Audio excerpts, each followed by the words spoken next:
Recently, you made some headlines for saying that you felt gun control laws wouldn't deter terrorists. Explain to folks. Well, you know, these are these things where, first of all, I was in a situation, we do what we call the dog and pony. Right. We're out doing the dog and pony selling a picture. And you get sometimes you get what you feel is slightly ambushed by somebody who's really got an agenda. And that's sort of, I think, that's my opinion of what happened to me the other day. The last thing I like to watch is entertainers or actors get political. It's just something I can't stand watching. So having said that, no, I was kind of asked to put it in context somehow with this movie. Mm-hmm.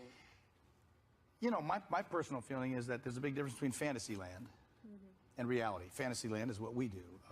You're either writing something, writing a song, writing a book, doing a movie, doing a television show. That's Fantasyland. Mm-hmm.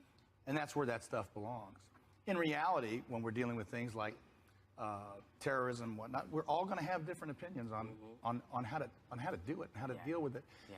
Mine happens to be that I think there's a very strong reason founding fathers had for the Second Amendment, and that is that no government ever hasn't had to fight its own people, and its own people hasn't had to fight its own government. Mm-hmm. We had our Civil War. Mm-hmm. If that Second Amendment hadn't been there, those people would not have had the opportunity to do what they considered was defending their life, their way, their style of living. So I agree with that. I think that's an important part of our existence, and it's basically that simple. I think that people more object to the excesses of the Second Amendment, not the Second Amendment. It's these Well, and that's where the debate comes in. I think it's too bad that the debate can't remain kind of civil too, and that's hard to do. It's one of those things that it's like I talked about. You know, sometimes talking about terrorism. Whatever we do, and we all have our opinion on that too. Whatever we do, we're a little late for the people who've died. Mm-hmm. And if you know somebody, or you know a child that was maimed in that situation, I got a strong feeling that one's opinion has a tendency to change that. Yeah. So I just leave it open for interpretation by all different people, and just say we're all in this together, and we're going to hear each other talk about it. Is that the last time you're going to talk politics as an actor? Till I'm asked to later, I'll be asked in an hour and a half about it. You know, once they trot that pony out there, I gotta let it go. But you know what? If we have to be in it with somebody, I'm glad we're in it with you. Mm-hmm. Love you, baby. In the New York Times this morning, and the guy interviewed many people from the Midwest and from the West about San Bernardino. Mm-hmm. And the basic conclusion is that there's everybody out there has this feeling of anxiety about when's the next one. So how you connect the dots for me? I think that there's a feeling about shootings and violence that's different now in 2015 than it was in the mid-90s. Oh, sure. It's not the 90s, and we're in 2015. But Quentin's doing the same game, more or less. Quentin does what he does, yeah. Quentin's, he's like painting a picture, he's like writing a story, or he's like a filmmaker. Right. No, I think that to mix and match reality with fantasy is something I don't understand, but that's just me. Yeah. I think that we should understand the difference. I think that, to mix today's politics with, for instance, in this case, a tale about, a fictional tale about just right after the Civil War. I'm not talking about politics. I'm talking about ground level, water table, a feeling that's in people's bones that this New York Times piece was talking about. People are genuinely, between Paris and San Bernardino, there's this thing that sudden violence as a normal day-to-day aspect, coming from the gun culture, coming from everything else. It's a different vibe, I don't understand the concepts of conversation of the gun culture. We've lived with guns since, the 7th century or something? Well, I don't know. We all know that right now, guns is a trope. It's it's not a trope, it's a totem, it's a metaphor that disenfranchised white guys need. It makes them feel good because they're being surrounded. You can say what you want. I don't agree with that. So it's not my thing. But it's statistically you can look. If you think gun control or something like that is going to change a terrorist point of view, I think you're out of your mind. I think I think anybody is. I think it's absolutely insane. The problem we're having right now is that we don't have the concepts of how to turn it around and say, you know, you may think you've got me worried about what you're going to do. Dude, you're about to find out what I'm going to do. And that's going to worry you a lot more. And that's what we need.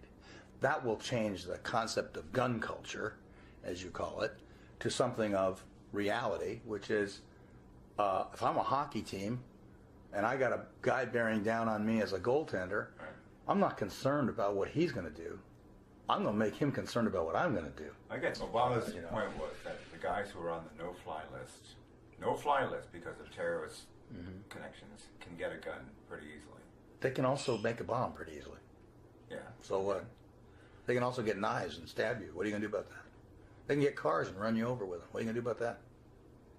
What are you going to do about that? They didn't kill the people in San Bernardino. Oh, but they've killed others that way. Haven't they? Yeah. Yes. Yeah. So what are you going to do? Outlaw everything? That isn't the answer. Just put some controls. Put some controls. What? So the people who want to defend themselves can't? No, not so you can't. Just so the idiots can't get a hold of them. That's Do you really believe they're not going to? Are you serious about that? Yeah, are you seriously? What good will that?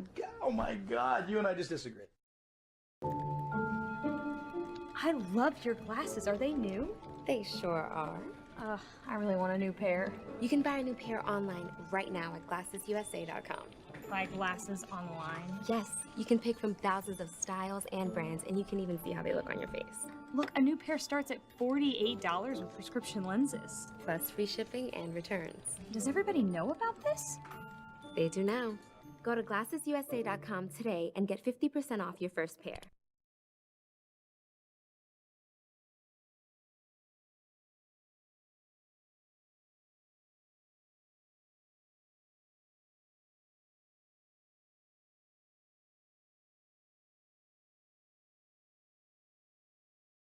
Seriously? What good will that? Oh my God! You and I just disagree.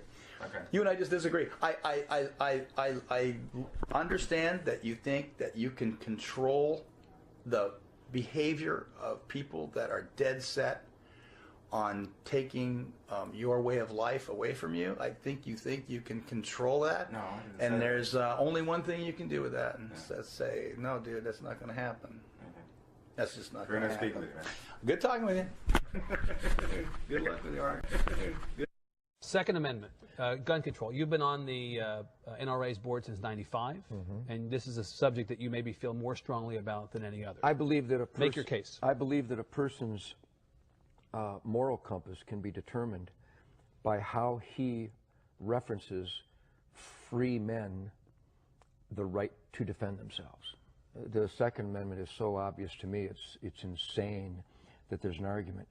God gave, let's pretend there is no document. Let's pretend brave families didn't leave the tyrants and the slave drivers of Europe so that they could practice the religion of their choice, so that they could speak out without being murdered, that they could produce wool without the king's men coming and taking it from them every season of harvest. Let's pretend none of that happened. Let's just pretend this guy named Ted Nugent parachuted onto Earth and woke up one morning and saw these wonderful resources and had dreams of excellence and being the best that I could be.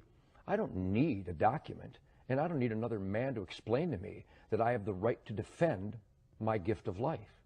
And that there is an argument in America from Hillary Clinton, from Barbara Boxer, Dianne Feinstein, from a whole gaggle of numbnuts who would try to tell me they will dictate where, how, and if I can defend myself. I find that preposterous. I find it unacceptable, and I will not accept it. I am a free man. Don't tread on me. A good, law-abiding citizen, not convicted of a felon. The Second Amendment of our Bill of Rights is my concealed weapons permit. Period. That's it. That's it. So no limitations of any kind that you can see? None. That's it. The limitation should be, instead of arresting people for molesting children 24 times, I would rather the dad walked into the room, found a person molesting that child, and blew his brains out. I would rather that the lady in Massachusetts last month who was taking her daughter to soccer who was carjacked by a recidivistic maggot who'd been in the prison system all his life, but was let out again because we feel sorry for him. Maybe he had a bad childhood. Instead of her being hijacked and murdered, I'd rather she just shot the bastard dead. But in Massachusetts, somebody decided she can't do that, so she's dead. I would rather she was alive and the carjacker was dead. I'm weird. I would rather that the guy who beat this lady to within an inch of her life in Waco, on parole was he, phenomenal, and beat her to within an inch of her life in front of her grandchildren with a whiskey bottle. I would rather she fell to the ground, pulled out a .38, and shot him 6 times in the chest and killed him. Am I weird? Because the guy is going to get out again. I don't like repeat offenders. I like dead offenders.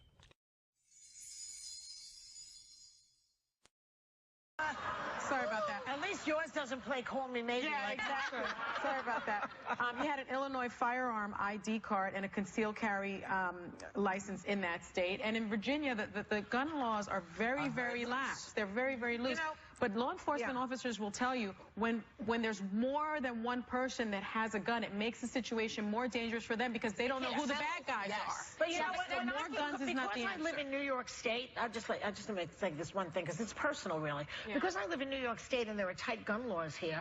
I take the subway, I take the bus, I walk around freely. If I was living in one of these states, open carry or whatever they are, I would never do public transportation. I'd be afraid that some guy in the subway would have a fit, just go mad, upset about somebody took his seat or somebody's mansplaining or what have you, and shoot somebody else. Well, because it's easy to do. I feel we follow the lead of other countries. I mean, if you look at Japan, there is almost no gun violence. In fact, it's like the chance of being killed by a gun are just the same as chances in the United States of being struck by lightning. It's like 1 in a million. They don't have a Second Amendment. They don't have a Second Amendment. Right. I feel very differently about that, though. When I go to states like Arizona, when I go to states like Texas, I'm not worried about law-abiding citizens carrying guns. They don't make me nervous. I feel much more comfortable knowing that if something happens, you have law-abiding citizens that have gone through background checks but have been trained. Have you been around people with guns? All the time. No, I have. I have been around a lot of people. Have you been around with afraid people with guns? I have, and a lot of these people. I don't believe you, Jen. I don't believe. Because when somebody shoots a gun, I'm a conservative. They're a very pro-guns, pro-Second Amendment group. Listen, no, I have a lot of experience. I'm not a gun girl, but I have a lot of experience. I am saying to you that when people start shooting, people tend to run. If other people have guns, it makes it very hard for the police to know who to shoot. And they're more likely to hurt themselves. Who to shoot, because every civilian's got a gun act. But the problem is, if the Capitol Police weren't there, and the Capitol Police were only there because Scalise is there and he's the House Majority Whip, if they had not shown up, there would have been a massacre there. But that's their job. That's their training. But if you live in a society where only the police have guns, that's called a police state. That is not the United States of America. That is not the United States. I don't know what, Jen, that is not. Listen, the Second Amendment, let's talk about the Second Amendment then. Please. Okay, because the Second Amendment is about a militia. That's what it says. But that was at the time that it was written. That's right. It's the right to bear arms, to protect yourself and your family. Not to protect yourself and your family. That's not if you could put up the militia, the Second Amendment while we're talking about other stuff. We'll be right back.